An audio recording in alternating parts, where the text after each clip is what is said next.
welcome to week 7 of Turnin Hotter'n Hell into Betta'n Heaven, and we are here at the MSU Vincent Health Center with Dr. Keith Williamson, who is the Hotter'n Hell Medical Director. And he's going to talk to us about hydration and about how to make sure the heat doesn't win and that you are keep from passing out and that you're going to be safe. Especially that your kids are safe too, if your kids are doing Hotter'n Hell. So he's got a lot to say, so I'm going to let him take it away. You may regret letting me have a lot to say, because I do have a lot to say. I started as the medical director at the Hotter'n Hell 100 in 2001, so this year will be my 19th Hotter'n Hell. And I remember distinctly in the very first Hotter'n Hell, I was working the medical tent and this man comes in and he's tired and he's hot and I said, "Lay down here, can I get you something to drink?" And he says, "No thank you." And I said, "Are you feeling all right?" And he had a seizure. This was a hydration issue. A hydration issue. Hydration is critical when you're riding in the heat for several reasons. It does not prevent heat stroke. This is a misconception. But it does keep you from getting dehydrated. It maintains your strength and endurance longer. And you don't faint when you get off your bike because you're low volume. There's several ways you can hydrate and be safe. And of course, being safe is more important to me than being the first finisher at the Hotter'n Hell 100. For instance, that guy that had the seizure, he was water intoxicated. He drank too much water. So that's the thing I want you to avoid. Don't drink too much. So how do you know how much to drink? There's a couple of ways. Number one, drink to thirst. Your body has a real-time dynamic monitor of how much water and salt you have flowing through your system. And when you are down in your free water, it tells you to drink. Thirst is an overpowering instinct. You cannot get away from it. So if you're really dry, you'll be really thirsty. Complication. When you're excited about riding and your adrenaline is flowing because you're riding, you can ignore thirst. So when you stop, think to yourself, am I thirsty? I should be drinking a little more if I'm thirsty. And drink and cool down at each of the rest stops. Drinking to thirst is safe. It will keep you out of my medical tent. Number two, sweat rate. Okay.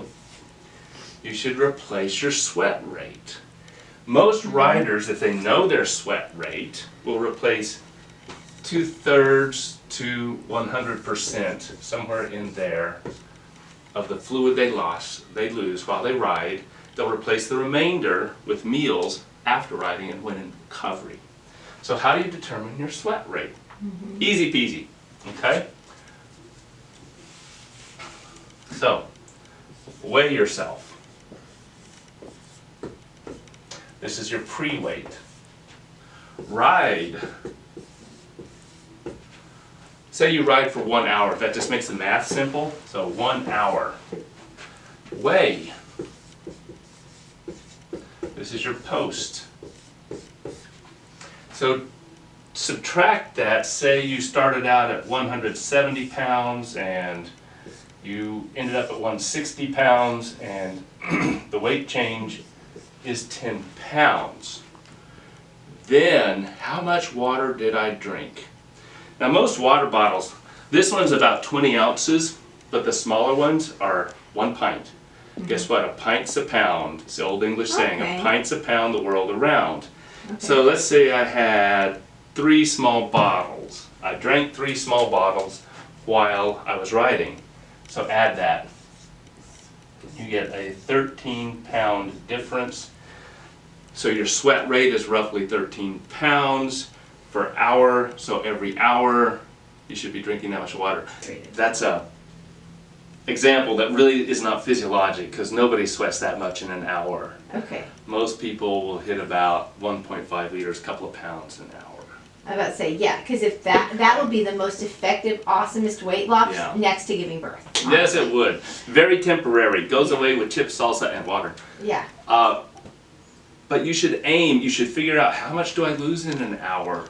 Say it's 2 bottles an hour. Now the small bottles, that would be 2 pounds. You need to drink at least a pound of water, at least 1 bottle. Maybe more. Some people use cues in the environment. When they see somebody else take a drink, they take a drink.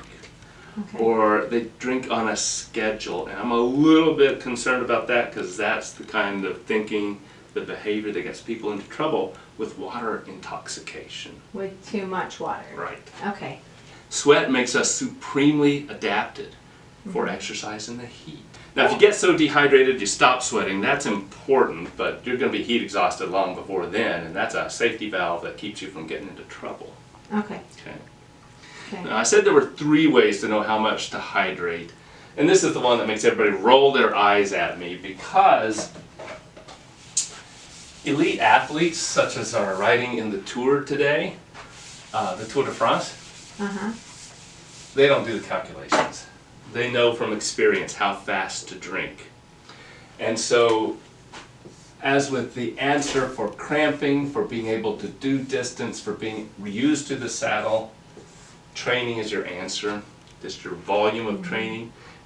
People ask me, how do you ride 100 miles? You start out with 10 miles, and then you expand as you need to. You're increasing your time in the saddle and your experience in the saddle, and you'll develop a drinking pattern. Now, most people dehydrate over the course of the ride, and that's okay. Like I said, they should replace about 2/3 to up to 100%, but not more. Dehydrating a little does not significantly impact your performance.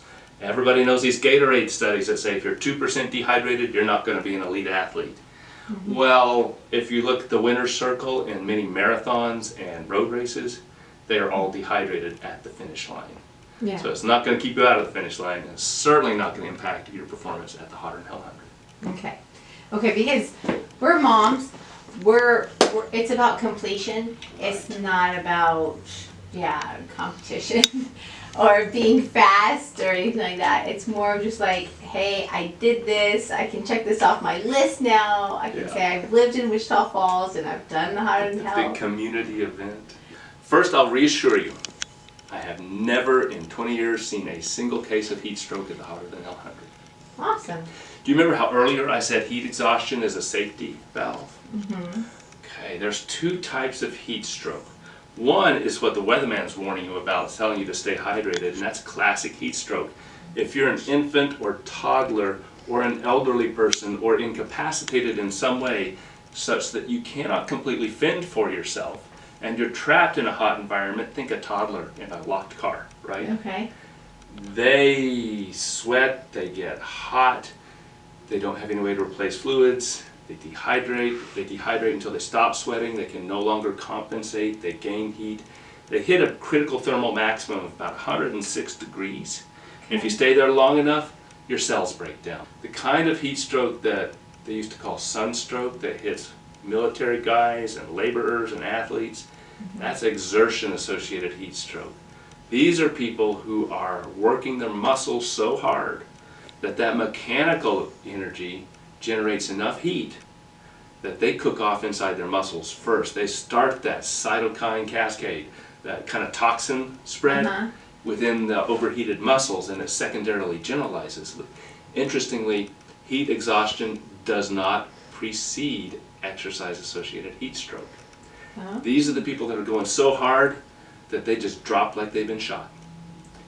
If you get heat exhausted, what do? You seek out shade, seek out something cool, and you lay down, and that's protective. Heat exhaustion protects you from heat stroke.